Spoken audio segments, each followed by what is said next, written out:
Балалар, бүгінгі өтетін тақырыбымыз дауысты және дауыссыз дыбыстар.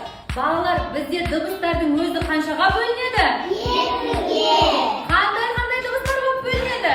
Дауысты, дауыссыз. Жарайсыңдар, балалар, енді дыбыстарды ажыратып үйренейік, жарай ма? Дауысты дыбыс. Дауыссыз дыбыс.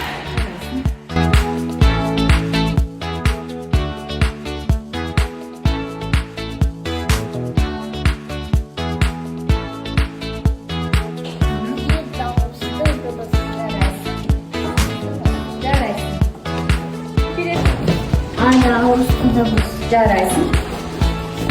Дауысты дыбыс. Жарайсың. Баста. Дауыссыз дыбыс. Жарайсың. Сыз дыбыс.